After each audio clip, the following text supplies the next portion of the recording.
Behind every great fighter is a coach who sharpens their edge. And at Caldwell Fight Night 3, one of those coaches is Louie Neagle. Louie, thanks for joining me here today. Appreciate you.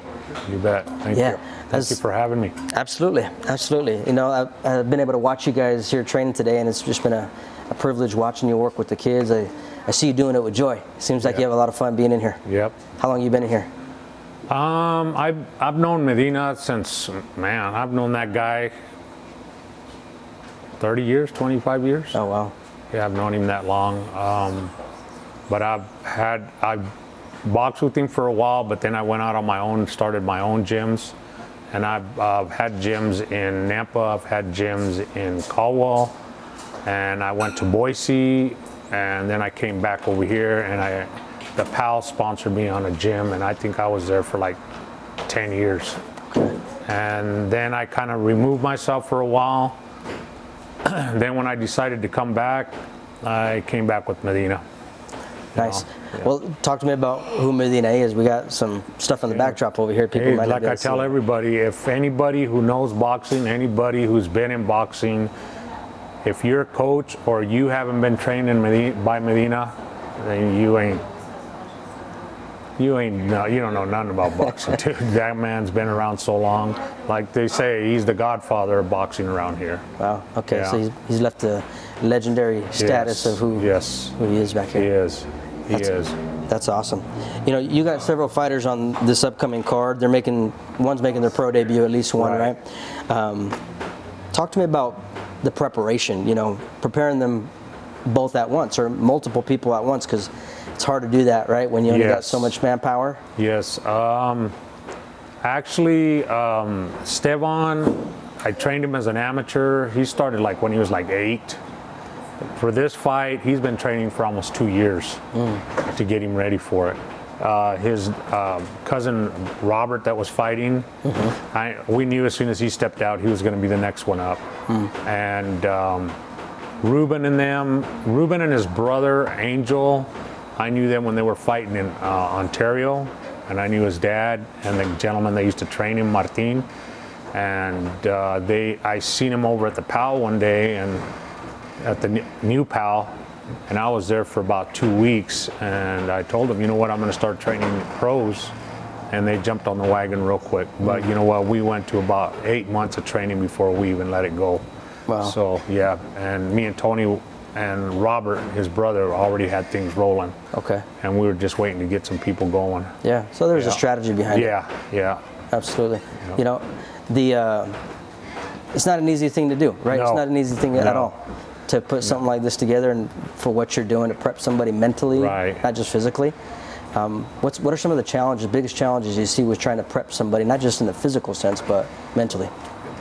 I think for me the biggest problem, mentally, you have some guys that are really good about their eating habits, their training habits, and their weight.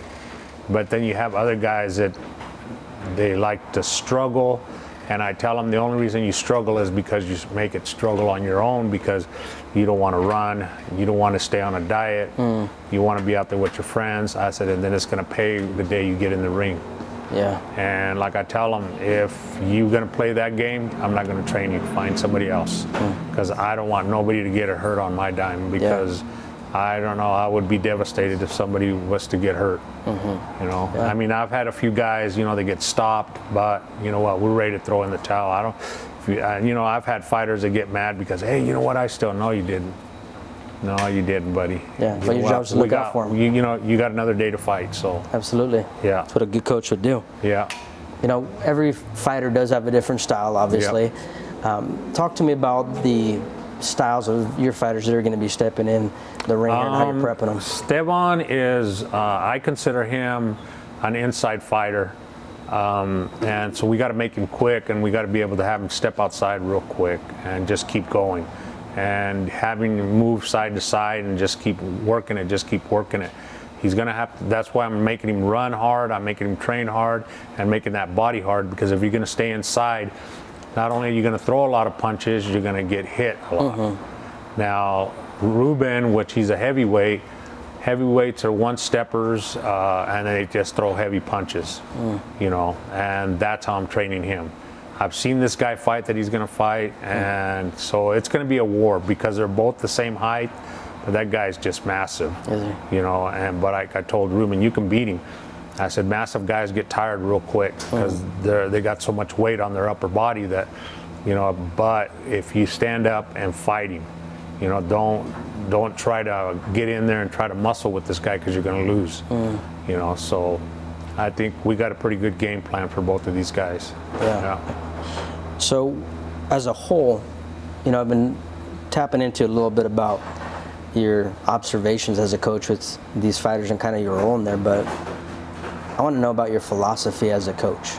Like, talk to me about, you know, do you lean more on fundamentals, or is it discipline, or letting fighters express themselves? I mean, you seem to be pretty on top of things from what I've been able to see. Well, these guys know me already. Like I tell them, you know what, if you can do it, go ahead and do it. But if you're going to listen to me, we're going to do it right. My fundamentals are: you come in here, you sleep well, you eat well, and you train well. You come in here, you do your bag work, you do your calisthenics, your mitt works, and I'm a believer in mitt works. I love to work with the mitts, and I think that sharpens not only their mind, but exactly where that punch is going all the time. You know, because you can sit there and hit the bag all day long and you're not going to be able to move. You're not going to work on your footwork, you know, because footwork is very important. A lot of people just like to stand there and bang it out. No, if you move, you're going to get the guy tired. You go in there, you hit him, you move a little bit, come out, move your head. You know, it's a good game plan, and I think, and it's always worked for me. I have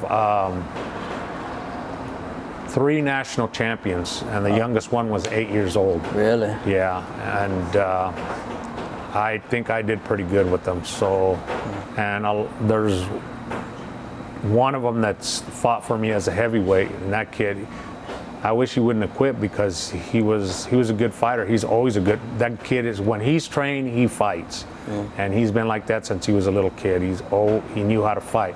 Everybody would look at him, you know, because he looked kind of chubby, you know, manteca on him and everything. But man, when he got down, that guy threw down. You know, and take him back all the way to New York, and this guy wins a national championship. Wow, yeah. You know, that tells you a lot about that kid. Absolutely. Yeah. Absolutely. Yeah. The boxing scene in the Treasure Valley is definitely growing. It's getting a lot of attention. And what would you say is kind of the importance of needing to help build the fight scene here in the Treasure Valley area? Like, how important is that to the community, to the fighters, to, you know, the economy, the whole 9 yards? Well, you know, I think a lot of it is, like, I got a little nephew that I bring with me all the time. And the reason that I bring him, even though, you know, he doesn't work out the way he should, I just let him come in here and just, as long as he's doing something, because I'm trying to pull him away from this generation of kids that are on this screen all day long.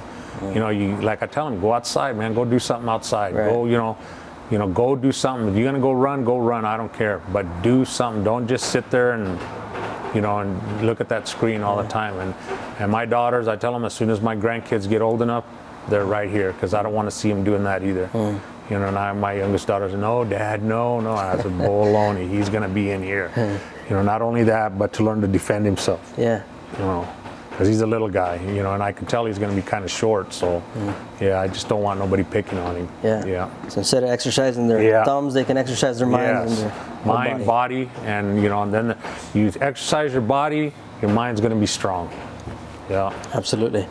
Fans typically get to see fight night, but not the grind that goes into it, right? What's something about your fighter's preparation that people might not realize because they're not seeing all the work that really you're talking months, if not years, go into something like this? I think the biggest gripe with my guys is I have to put a limit on their partying, because these guys, they're young guys, you know, and they like to party. You know, and right now, you know, they're like, man, you know, I could have been over here. I said, yeah, but, you know, you're looking at something that's going to help you down the future, and and it's keeping you in good shape, and it's keeping you out of trouble. Yeah. I said, that's how you got to look at it. I said, not only that, I said, kids look at you, hey, you know what? Look at your nephew that comes in here. Look at your little cousin that comes in here. Yeah. They come in here because you're coming in here, and they're seeing you make progress. So they're going to start doing it. And I said, in the long run, I said, you watch, you're gonna be one of their favorite uncles. Hey, you know what? Uncle used to fight, and I used to be in the gym with them, and this and that. And I said, and that's what works, dude, because you're pulling a kid off the street. Right. And if we can pull as many kids off the street, man, some of this bullshit that's going on out there will die down. Absolutely. Yeah. I agree with you on that, 100%. You've obviously been in here for a minute in the game itself, and you wouldn't be doing it so long if you weren't seeing some of those results. Right. So what's been one of the biggest rewards as a coach that you've been able to witness, aside from the accolades of a national championship? To me, it's always been seeing, like, a lot of the kids that I trained. I adopted a kid here out of Nampa when his father passed away, and I adopted him, but he was training for me at the time. And he loved boxing so much. Him and his dad loved it so much that they would come over to my house and watch. We used to watch all the pay previews and everything. And his father passed away.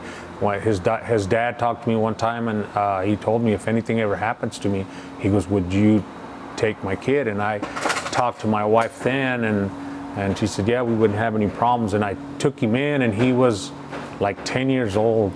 Well, this kid went on to win a national championship in Boston, Massachusetts at 125. Wow. He represented the United States at 125 against Russia, Canada, Mexico. This kid was doing really good. And now, he's still, to this day, he still runs.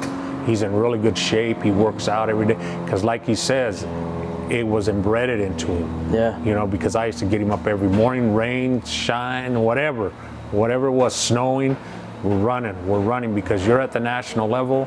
They'd call me, hey, you know what, he's got a fight over here, your tickets will be, and these are your ticket numbers. You get on the plane on this day, meet us over here at the USA Boxing Center, and then they took him from there. Wow. And he did really well.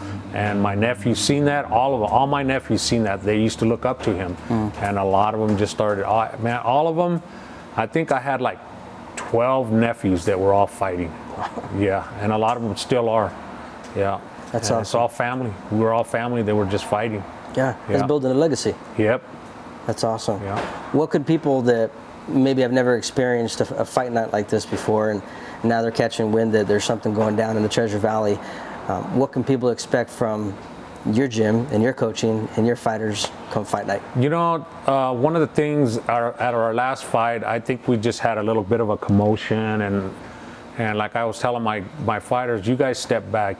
This is not what pro fighting is about. You guys are gentlemen in the sport. I go, you're gentlemen when you're in the ring, and you're a gentleman outside of the ring. Right. I said, so stop. Let this, if they want to do that, they can go ahead and do it.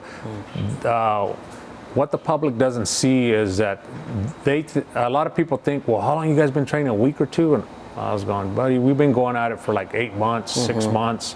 A good training camp starts at 6 months, 4 months. And then it gets harder and harder as we go, because it turns into every day when you're a month and a half out, because you want them ready, and then you stop like 4 days out to let the body rest. As long as they made their weight, stop, let them rest, and they just go in and weigh in, and we go and fight. So a lot of people think, hey, you know what, this is something that they do, on the, on a whim, 2 or 3 weeks. No, I get up in the morning at 4 in the morning. I go to work, I drive into Boise, I come back, fly to the house real quick, get my equipment, and come over here. I'm here until, 8:30, 8 o'clock. And that's Monday through Friday, sometimes even Saturdays. Wow. Yeah, just to get these guys ready, because I don't want nobody hurt. Yeah. And anybody who asks me for work, I don't care if it's mitts, I don't care if it's just to come in and open the gym and help them out, I'll be here for them. Wow. Anybody that wants to fight, that's gonna fight, that still wants to get ready because like I tell them, you have to be comfortable in your mind with your body to get in that ring. And if you have a doubt, don't do it. Yeah, because that's how people get hurt. Yeah. Wow. That's inspiring, Louie. Yeah. So, big shout out to you, and thank you for all the work that you're putting You in bet. into people, to the community, and to tomorrow's champions. Looking Yeah. forward to seeing your fighters. You bet. Hey, and I put out a shout out to all the coaches here. We don't get paid. We don't get paid. We just sit around and everybody thinks we just sit around and do nothing. No, we're out here helping these guys get ready for a fight. Yeah. You know, and it pays off. To us, it pays off when they go in the ring. Right. Win or lose, if they get in the ring and they perform, that's all we look for. Yeah. You're Yeah. making a difference, man. Yeah, that's what it comes down to. That's right. Thank you, Louie. You bet.